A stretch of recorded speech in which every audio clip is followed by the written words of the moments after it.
Alright, there. I've been spending a lot of today working on the physics for the golf ball when plotted with pixels and getting it to react to the walls and bounce, change direction and the like. I'll change my graphics for the play area for the fairway, so you've got flat lines everywhere to bounce off. It makes the point detection a lot easier, but there's some sections like the sand and the water that haven't worked on detecting differences yet. I'm still working on ball physics and getting it to look realistic and bouncing. Trying to make it as realistic as possible, and I've had my head bent all day, pretty much. But I'll show you what I've come across and achieved so far.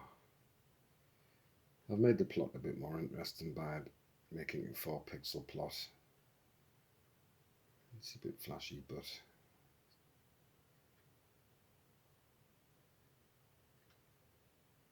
so when it's hit the ground, I've hit it with a lot of extra gravity to drag it back down, so you're not bouncing like a power ball continuously.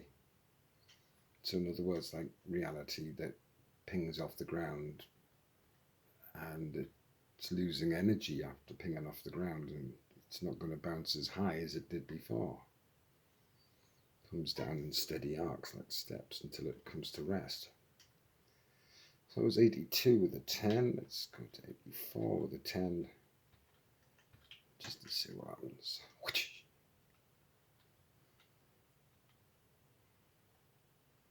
It's graceful. I mean, we are playing golf in space, so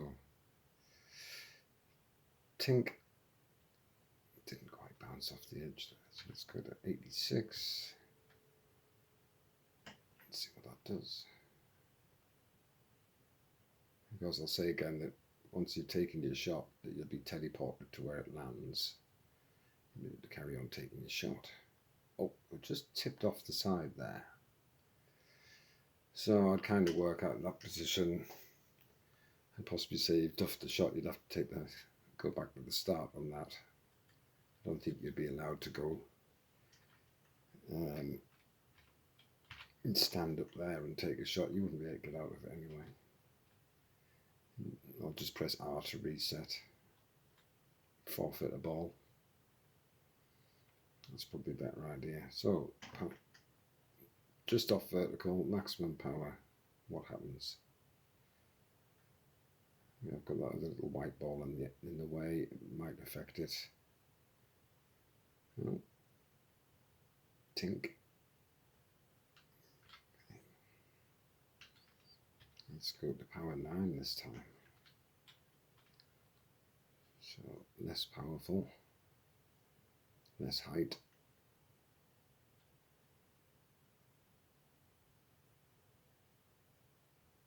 Oh, just say skimmed off the side there and comes back and drops.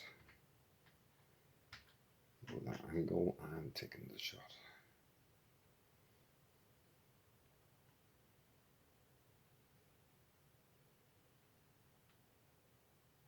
Yeah, so at that point you'd be transported to the top of the stack.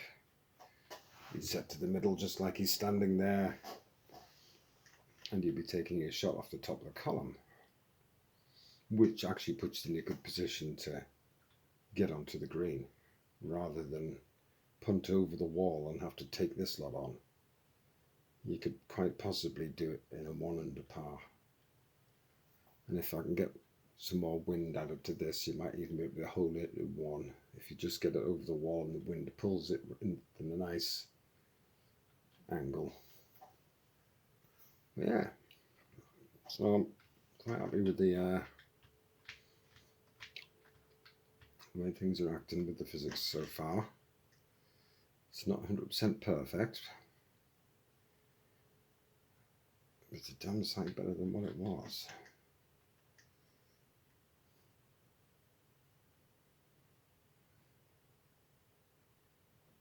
If it's off the screen, well, yeah, you got it like.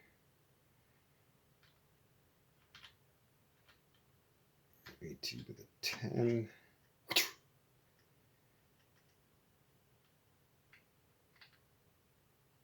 So you could actually drop that angle a bit more and get it to fly further. Let's come down to the 70s now. Full whack, 74. Yes, we've still got space to skim that corner. You remember the point detection might pick you up. Tink.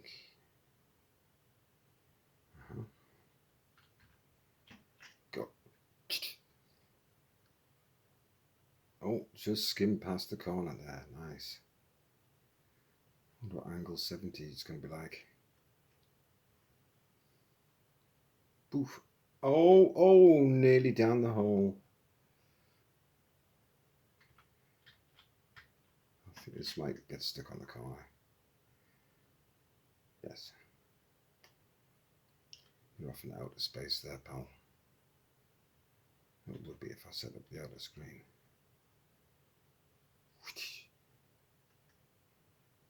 These balls are everywhere. Let's do a shot 9. Last one. We're going for a cup of tea. Actually, I'll tell you what. We'll raise the power 2. Raise the angle 2. I'll give it a 9.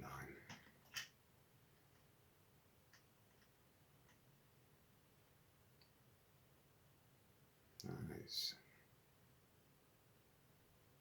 Right, it's cup of tea time, I think.